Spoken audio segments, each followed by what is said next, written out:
Welcome to another edition of In Between the Pages with James Lott Jr. I'm James Lott Jr.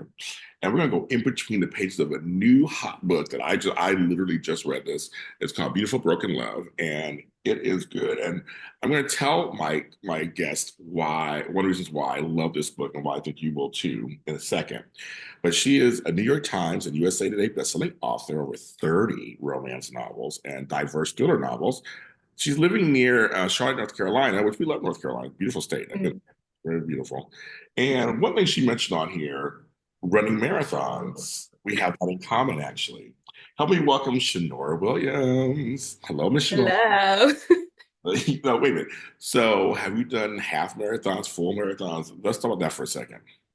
What, like running marathons on Yours- TV? On here it says, spend time to binge reading or running. Oh, now I get it. Yeah. Marathons on I'm streaming. not actually running, no. I'm running on the couch. Yeah, sitting there on the couch watching some on Netflix. What was the last series you binge watched? So I'm currently watching Yellowstone right now. Me and my husband are watching it, and it's pretty good. We're on like the third season now, but I'm so behind because everybody's like, "You gotta watch it," and I'm like, "Do I have to though?" So I'm finally watching. I'm like, oh, "Okay, I can see what the appeal is," but Good. I yeah. like it. It's good. Mhm. Okay. One of the reasons why I love this book is that the way you wrote Davina, who's the main character, and I'm gonna have her explain kind of the synopsis of the book's about, and then we're gonna go into it. She felt like a real person. Yeah. But I mean, like seriously. Right. Like there's people you. I've read books where I've gotten to the characters, Hmm. but I'm like, you could tell you're reading a book. I don't know how to describe it. I felt like I Yeah, was yeah, yeah. like hanging out with her. Right. Okay, cool. I Sister like and that. with her sister Yeah. and with her new man, Yeah. and just it felt like I was like in the rooms with them, what she was going through. So I just want to Right. tell you that. So I really loved the book. Oh, thank you. Yeah, I was hoping that would transpire a little bit because even if people don't fully understand what she was going through, they would kind of get where she was coming from, if that makes sense. Yeah. So I'm glad that's what you got from there. Yeah, and folks, like I said, I have dog-eared pages. I got things I want to say in this book, of course, but I'll have you first, just because it's like the I call the church announcements. Yeah. Folks, a synopsis of the book, like what it's about. So do you want me to read it or do you want me No, to no, no, just? just Oh, tell okay. us kind of like what the book's Oh about. yeah. Okay, so the book is about Davina Klein. She is a CEO and more so like a beauty mogul. She has her own company for skincare, and so she endorses Deke Bishop, who is an NBA player. And as soon as Deke sees her, he's like, "Oh no, I gotta have her." But the thing with Davina is she is grieving her husband, so she's a widow, and her husband passed away about 7 months ago. So she's kind of gone through her own thing personally and mentally, and she's not really prepared to move on. But Deke is, he's the man, so he's like, you know what, I'm gonna have her. But there's, way more to it. Like it's a lot deeper than what's on the surface for both of them. And I really enjoy that. I don't want to spoil it because there are some like parts into it, but yeah, yeah, definitely deeper. The opening of chapter 12. My husband is dead. Mm, Some mornings I forgot until the reality sank in.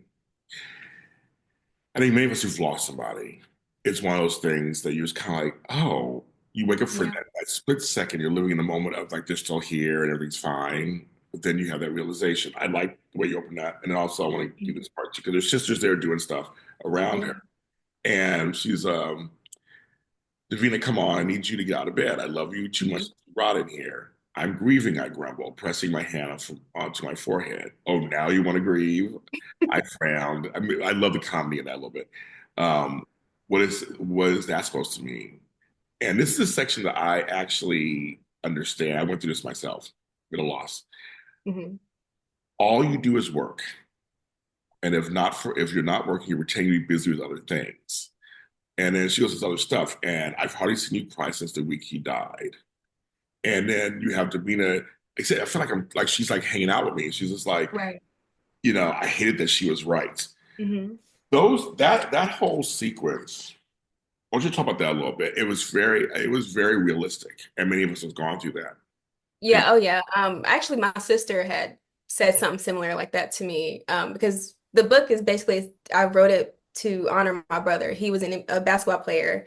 He wasn't NBA, but he played professionally overseas in like Turkey and Israel and stuff like that. And he had played 4 years in college. So we lost him when he was 27. And so that grief kind of like transpired into the page of that. So I remember my sister was like, this was around the time that I had had my youngest son. So he's 4 now. So around that time, she kind of noticed that I was a little off, and she was like, "You are always in this office. Like, what are you doing? Like, you're always in this office." And I was like, "I'm working. Like, what do it look like?" And I've never really been one to show emotion like that. I'm more so I bottle it in or cry alone somewhere. Yeah. So it's like. Yeah, so when she noticed, she was like, I think you need to relax. And I was like, I don't want to relax. Like if I relax, then I start thinking and I start thinking, I start crying. So yeah, so I was like, yeah, but she had mentioned something like that to me, and that's exactly who Octavia reminds me of, is my sister. Like the Uh, personality and everything is her, yeah. Octavia's fine. I like Octavia. I love that there's a little bit of kind of sassiness, like which Hmm. siblings that would have. Yeah. Yeah. Like Like, oh, now you want to grieve, girl? Bye. Yeah, that's her. exactly. I like that one. I like that.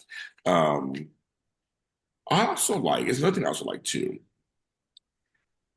because you describe your characters. And I want to read this because just as a person of color, myself, a black Mhm. person reading a book, Yeah. I'm thinking of somebody who's not black reads this will get a full picture. Okay. Um, I stared at my little sister in all her natural glory. Her golden brown skin, big round eyes, the tiny mole above her upper lip, which girls from our school used to think she penciled in. Her full lips, which made it look like she was doing a cute pout. The tips of her straw-sized locks, long, and I love that, long enough to touch her collarbones. But today she had them put up into a pineapple. When I read that, I was like, those are girls I know. Those are Yeah. that's my mother, that's my sisters, that's my cousins who all have locks. I Hmm. love that you just I mean, I just want you to know that just like reading stuff like this, like that's very cool. Like most books, blonde hair, wispy blonde hair, with this Yeah, you're yeah. like fully giving us a picture of your Oh sister. yeah. Hmm. But was Hmm. that so that's that kind of stuff deliberate in telling your story? Yeah, yeah. I think I was trying to like this for me was basically a story about grieving Black people personally, because I think we grieve differently because we have to accept things differently. Yeah. So I was definitely was like, no, we're going to describe who we are. Like even when Deke walks into the room, and Yeah. even when he's describing Davina, like what they are, and I'm very transparent about it. Like you're gonna what you see is what you get. Hmm. I love that. That's a good point. We do culturally we do grieve differently. Yeah. I think a lot of us shut ourselves off, or we just kind of pretend it never happened, or I mean, I think it's more so a lot of people get angry. Like I know a lot of my family had gotten very angry when my brother passed away. Now they're a little bit, softer and more healed. But a lot of people were very angry about it. I guess because it was so unexpected. So yeah, I think we kind of accept it different. Like we don't have that full on support. So say like, oh, I got to take out of work for, because so and so passed away. You got to go right back to work. But I had a couple of, white friends who, if someone passed away and they're gone, they don't even worry about work because they know they're fine. And we don't really get that privilege when it comes to that. So I was like, this is the experience we have to have. Like even though Davina was working, I think she knew she had to work. She couldn't just stop. So Yeah. yeah. Especially and even more inside Black women. Yeah. Yeah. Yeah. Yeah. Women carry a lot. And Yeah. you're supposed to be the strong one. You gotta handle everything. Mhm. You gotta take care of stuff. She's the CEO of a company. I mean, she's working on it. So it's easier just kind of keep it moving. Mm-hmm. Um, Yeah, it's way easier to kind of ignore everything. Way easier. sure is. Ignorance is bliss, right? I'm like, ooh, Yeah. Yeah. it's crazy. Yeah, I love it. But I just love the way you're describing people. I think that's pretty good. Now we're gonna go to a section. Kids, I want you to know, Melvin, this is a book fully for adults. Mhm. Mhm. I want you to know that. And if you're a full-fledged adult, this is for you. And 'cause I have some questions about writing this, but I'm going to read a piece of something. Not too, I'm not going to read too crazy folks. Give it a PG-13. But he spanked my right cheek before gripping my ass with both his hands and thrusting. Every time he went deep, my eyes rolled farther in the back of my head. Then let's go ahead. The noise that came out of me was a mixture of pain and pleasure. Then go ahead, as he was beyond anything my mind could comprehend. He was so primal, so blunt, so damn sexy. In between there's some explicit language Hmm. about having sex. Which one? We got black love going on. Black Hmm. sex, love it. Yeah. Love it, Yeah. love it, love it. Don't get enough of it. And as I'm reading it, you start laughing. I'm like, because you wrote it. I mean, this is what you wrote. You thought it up, you It's wrote it. embarrassing. And you I'm embarrassed. You're embarrassing. I'm getting embarrassed. have children, so obviously in real life you're taken care of. Uh-huh. And you have a black man. Is your husband? No, he's Hispanic. He's Mexican, so he's, Oh, you know. that's fine too. I'm fine. I'm good. But you got you a man, a brown Hmm. man, take care of stuff. Um, because you write her as a fully formed, so obviously they met. He wanted her. They were going to have sex at some point. Hmm. As a writer, I've never been a sex scene before. So how does that work for you? How does that even? I've never asked anybody this before. I'm just very curious. How does that feel? Well, I don't know. So I personally cannot stand writing sex scenes personally. I just don't enjoy. I rather, the angst and the stuff that builds up to it than that. But for some reason, everybody's like, "You're so good at writing it," and I'm like, "For real?" Because Yeah, no, you're good, it girl. feels Girl, look, kind I of, felt it. I felt it. I'm like, it feels a little cheesy, a little corny for me because I guess it's just so methodical. Like you have to kind of be a little mechanical about the details. Like you can't say, "Oh, he reached around here, but then his other arm is over here." You got to actually pay attention to those details. So, but I've been doing it for so long that I think it just comes naturally.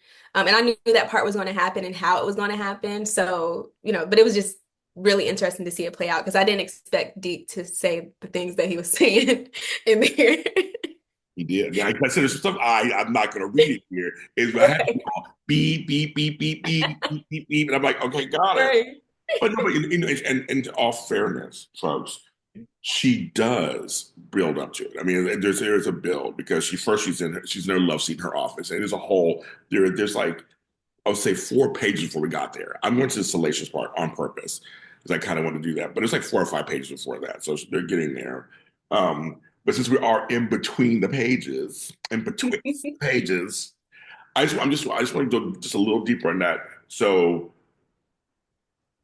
you go, okay, there's gonna be a sex scene coming up in this whatever book you're writing. You write romance book, all those books.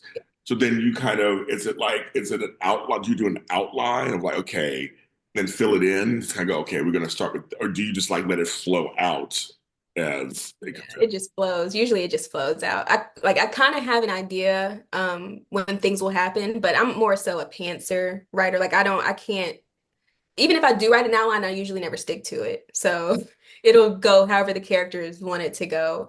Because honestly, I thought it would be when something happened, it would be that scene where they were on the rooftop. I Yeah. Oh thought things would yes. kind of escalate. Yeah, and that they would go somewhere, but I was like, okay, no, clearly she's not ready for this. So let's keep going. And so it just kind of naturally progressed. And I think that moment was perfect when that does happen for them because, it was very private, intimate, Yeah. and, no one was around. So I think that was Well, really I nice. think that's a good point because you're saying you're allowing you correct me if I'm wrong, Mhm. you're allowing yourself to be Davina and Zeke and kind of have the journey as you're writing it, live the Yeah, journey.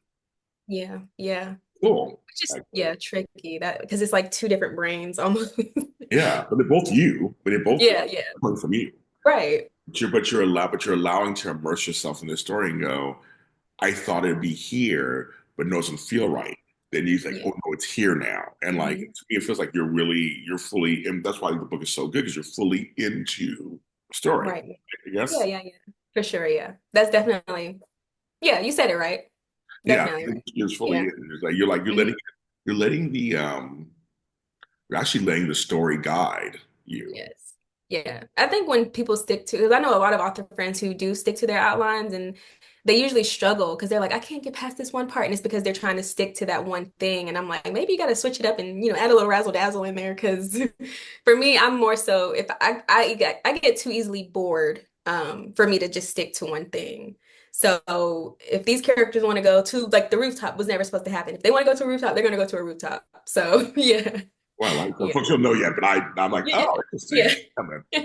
Well, no, 'cause I write audio dramas, and Oh so yeah. and I write a season, and so we have an outline or whatever. But then so I just think sometimes it's either the actors come in the room, and I'm like, I see something different. I Mhm. try to allow myself to be open to like, well, maybe I want to change that next episode, or maybe those two should get together now, so that those two, like it's. I feel like it's good to be open. Yeah, yeah. Oh, it definitely is. I mean, I know some people who are strict with it, Okay. but I've never been strict with it. I don't know. I don't like to limit myself. I think that's the thing. When you look at this book compared to some of your first couple of books you've written, Hmm. what do you think? What do you start thinking? Do you laugh? You go, oh my Yeah, God. I do laugh.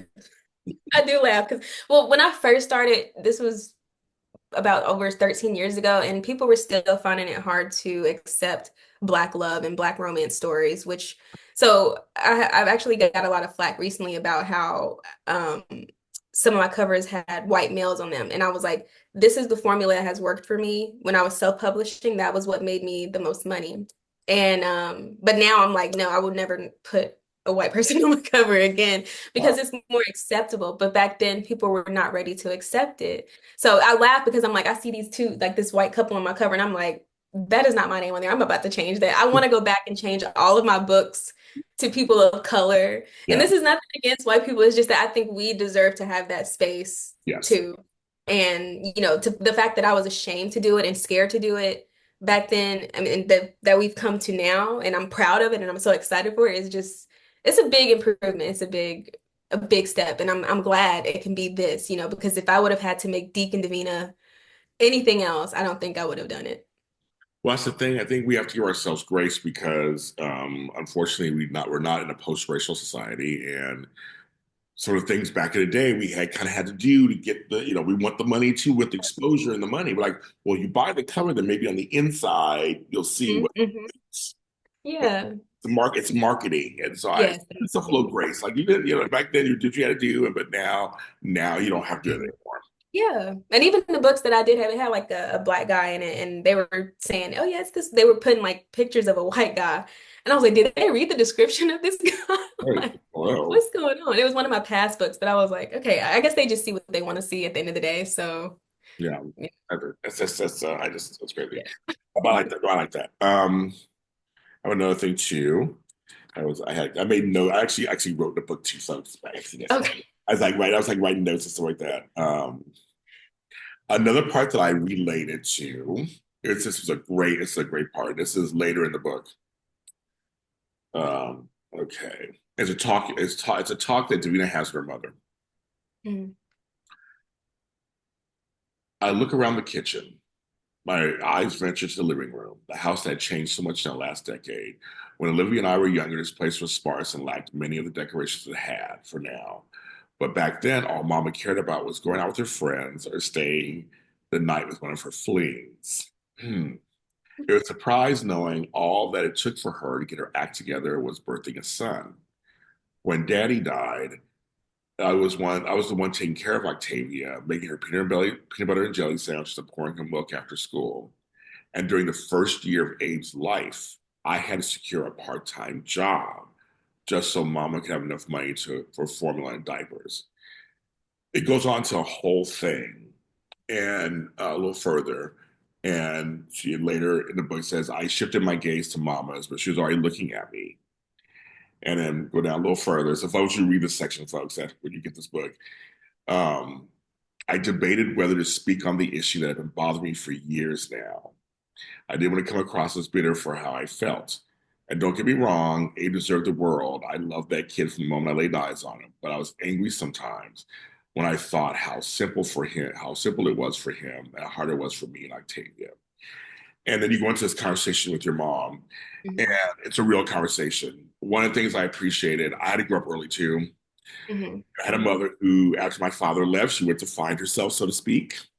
which a lot of those women, I think at certain time periods, I'm imagining could be the 80s or whatever, or the 90s, whatever, time period, seven or whatever it was, but they were trying to find themselves. And I have a lot more grace now than I did when I first. So I understood Me Davina. too. I understood she was, and the younger sibling that got everything, and I had to, I had to get a job, and I did. I had to get a job, and just like take care of my sibling, make sure their food was together, make sure I did their laundry.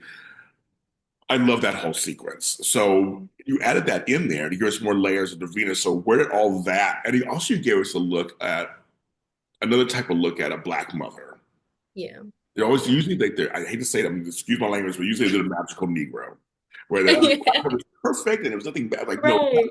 there are all kinds of black mothers. So Yep. talk about that whole, I love that whole chapter, whole sequence. Oh yeah.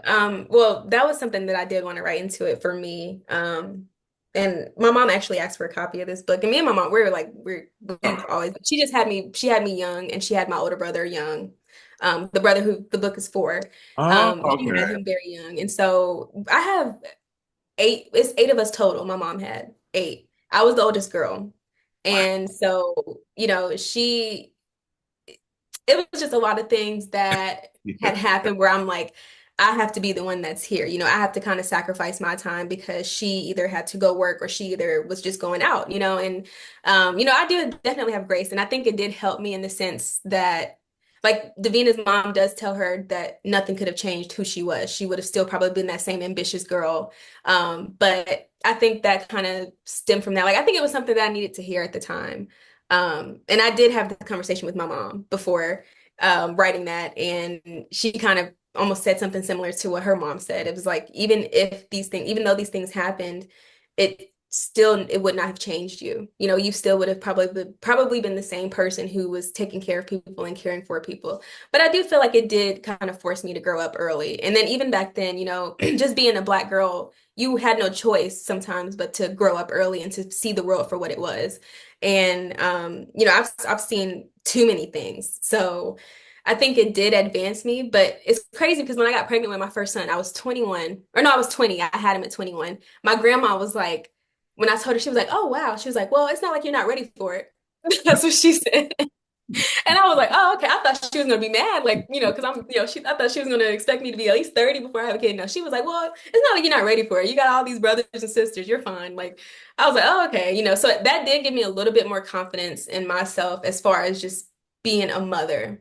And I just knew that, you know, I know there are other girls like that. They call it the oldest girl syndrome or something like that, or the oldest daughter syndrome, where we kind of just have to take on that role. And it's crazy because my brothers, even now, my younger brothers would say, like, "You're just like a second mom to me." And I'm like, I don't know if that's a good thing or a bad thing, but I still take it with a grain. They know they can call me, and I think it did build good connections, which is why I think Octavia and Davina were very close. And even with Abe, even though he had his condition, Yeah. they still were all pretty close. So, No, it's very realistic. And for me, my mother and we had our talks as I got yeah. older. And I had my first child at 19. Mm, And the same yeah. thing, like, well, you always, I had a lot of siblings and I had Right. cousins and I had nieces and nephews. I was an uncle at 10. Mm. So I was able to, I'm one of the middle children. Yeah. Me, me, me, me, me. That was me. That's why I'm in this business. Makes sense. Like, it makes sense, James. You're always like a son. You're always like, where am I? Me, where am I? Me.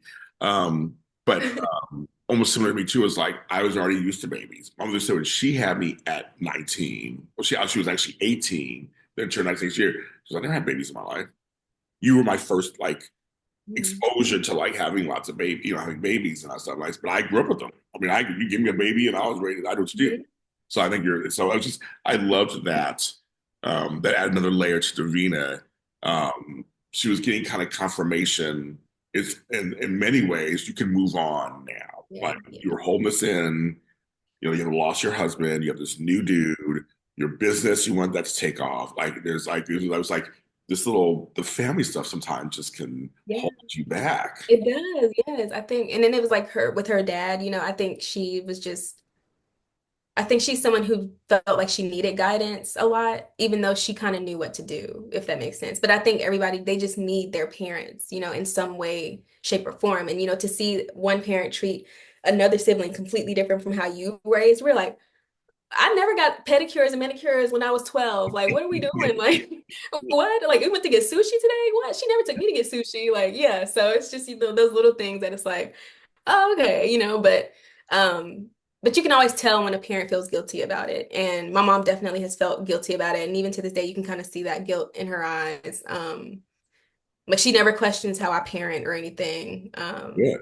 Good. So it's more it's a respect thing. And I've always told people I see more like my mom, which is sad to say, but I always saw her more as a sister than an actual mom growing up. Yeah. But I definitely I give grace, especially when I had my kids. I was like, ooh, okay, I can see why she was like, you know what, I'm out. Like, I'm just gonna, take a couple of hours, because it is hard, being a parent. But It at the is. end of the day, it is our responsibility. So No, my mother and I, we always say we were like brother and sister. Like we grew up yeah. because I grew up with you. And so basically I learned how to be a parent because of you kids. I mean, we were always so close in age. So I always laugh about that. But no, she's my mother and I totally, respect her for that. And but I think it's okay. At least one of those things where and once I had two girls. Mm. Mm. I'm telling you, whew, Ooh, I can't. I have all boys, oh, so you're it's like, like, oh, yeah, girls are rough. I love my girls. yes, I But can imagine. I'm a grandfather now, and so Oh, that's that nice. part's fun. But I'm glad to hear your mother isn't interfering because I always tell my friends sometimes the hardest part of being a grandparent is watching your kids parent. It really is. I see it now. Now I totally get it. And Hmm. so I've always respected my girls. I'm like, I don't jump in and tell them what to do. Also, because I just think it's everybody parents differently, Yeah. and I'm still around. I'm a grandma around, and I'll get my little influences in there when I can. Right. But it's that. But then again, I'm like, that's not my child. Thank God. I already raised it. I'm good. I'm good. So, yeah, that I can understand that too. That is so funny to me because it's like, that's yours now. It's No. yours now. It's all yours. And we sit Hmm. back and watch to see what happens. Hmm. And I have. What's funny is I have four grandsons, one granddaughter. Hmm. And so the granddaughter is something. I love her. That's my girl. She is Yeah. something else. And so she's things. And I was wow. That's so interesting. I wonder where she gets that from. And then my daughter would go, yeah, I wonder where she gets that from. And then I look at my mother, I wonder where she gets that from. So we all like look at each other. I was like, my mother's not here. I can't even look at her anymore. I said, well, you went to somebody in the family. Right. That's so funny. And I think that's what makes parenting hard too, is because your kids almost end up like you, like just Yeah. replicas. Because Well, one of my kids is very sassy like me. I'm very sarcastic with certain stuff. He's like, have you seen my jacket? I'm like, have I worn your jacket? I'm one of those like, where's I wearing your jacket? So he does it to me and I'm like, okay, this is where he gets it from you. So calm down. yes, I love it. Well, no, I mean, but don't you also, on some level, I see traits of my mother and father coming into me too as I get older. Oh yeah. Oh yeah. I noticed it like a couple years ago, maybe like 2 years ago, when my mom watches TV, she reacts to everything. She's like, "Oh, why would she do that?" She's one of those explosive watchers, and I realized I do it. And I was like, oh, and I couldn't stand it. That's the crazy thing. I was like, why is she reacting to every single thing? And now I'm doing it like, why would she do that? So it's like they kind of it comes to you, and it's like, oh Lord, I'm just like my mama. That's crazy. Now, as black folks, we talk Yes. like the TV. Yes. We do. We talk to the screen. It's inevitable Exactly. for you. It's going to happen at some point. Hmm. I talk to the screen sometimes. I'm like, oh Yeah. my, really? Like, Yes. really? Like, okay. Yeah, Hmm. get it. She's everything she do. It's crazy. Well, I mean, congratulations on the book. You birthed a book, another one. Um, is it still as fulfilling after all these years? Or is it, actually, the question is two questions. Is it still nerve-wracking putting out a book? Is it still fulfilling putting out a book?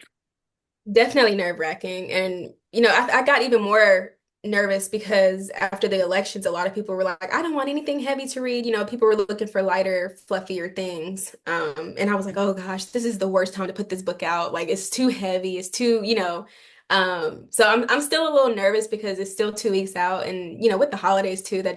but that's what makes it nerve-wracking is just seeing if people will actually want to read it or how they react to it. But it is fulfilling because yeah, I finished a book and this was something that I've wanted to write for so many years. So to finally have it coming out, I'm like, oh yes, this is nice. It's beautiful. Just like the title, it's beautiful. I like that. No, I would tell people I say you should read it, folks, because to me, it's a great story about a person who is um, having renewal. That's I guess that's the best way to put it. is going through a renewal process, and I think, and yeah, there's some heavy parts in it or whatever with this stuff, but I think there's some fun parts in it. But it's a fully formed story. That's what I'm saying. I can see this as a TV show, a series. I see the horror Really? movie. Oh. Out loud. I can see this on BET or somewhere or Netflix or whatever. I can see this as something Yeah. completely. Hulu. I mean, they have the on. I'm thinking out loud. Oh, come Yeah. on, Kerry Washington, buddy, pick it up. It's a good Know story. about It's it. a great character. Hmm. Octavia's a great character. They're all great characters. Hmm. Yeah. So, Yeah, I loved all the characters, yeah, except, the enemies. well, But, yeah, I like the characters. of course. But I'm saying out loud that I could Hmm. actually. So I think people just because part of my job is to promote this book, and I mean I'm sincerely saying I enjoyed it. I think it's a great read. Um, and I think people at home, you'll fully get immersed because you'll feel like maybe a friend of yours or something you've gone. Yeah. And that's why I enjoyed Beautiful Broken Love by Shanora Williams. Thank you. Yeah, it's here. I just have to ask, anything next? I know you just finished this, but anything? Yeah, I'm actually working on a story right now, and it's kind of like a spinoff to The Beautiful Broken Love. But I think it's going to be pretty obvious who it's about when people read the first book, who Oh, the next one is going to be about. So it won't be, the Black love theme because the friend is Hispanic. It's Javier, Javier and Octavia, because she is a nanny. He has a ah, daughter. So I'm like, okay, this will be a fun little story. And, he's a grump. So it'll be fun to have that grumpy guy. And he's also grieving. So I think that's the same element that'll come from that in the story because he lost his wife in the story and it's mentioned in there. So I think that'll kind of transpire from like Beautiful Broken Love in a little way. I'm So not saying we were going to do any spin-offs of this book or anything. I was going to ask you that. It's so funny. yes, yes. I'm excited. I'm working on that now. So I have to turn that in by February. So hopefully I can get it done because these holidays I know are going to be brutal. So hopefully I can get that done. Well, I'm saying it here on my show. I want to read that book when it comes out. You have to come back on. For sure. I'm gonna make sure they give it to you. Come back on. Because I mean, seriously, I want to read that story too. That's going to be good. But folks, it's Beautiful Broken Love. I'm putting it on here. You can get it everywhere. I mean, you can get it on Amazon, Barnes and Noble, everywhere. Everywhere. Just go get it. Go run and get it. Shanora Williams, the name. I'll put it in the description where you can get it. Are you anywhere where people can follow you at all? They want to follow you? Yeah, I'm mostly on Instagram. That's probably where I'm most active at. And my handle is really Shanora. Really Shanora, yeah. So I'll I'm find. mostly on there. Yeah. I'm gonna find you and follow you. Okay. Thank Very you. good. So thanks for being on the show, you guys. Thank you for being on the Of show. course. Thank you for having me. My pleasure. And everyone, this is In Between Page with James Lott Jr. I support writers, I support arts. We should support art in schools. Very important. It's been known to help with other math and sciences and history. Art is a great thing. Especially in the world today, art is a great thing. Artists, whether it's dance or music or writing or poetry or painting, anything. Let's support, support, support. That's what this show is about, Miss Gentlemen, and especially people of color. Their art is just as important as everybody else's. And we need to support that also and encourage our kids and encourage young artists to continue what they're doing. So I think art is as important as politics and religion and law and medicine. It's very important and it can make you feel good too at the same time. And we'll see you next time.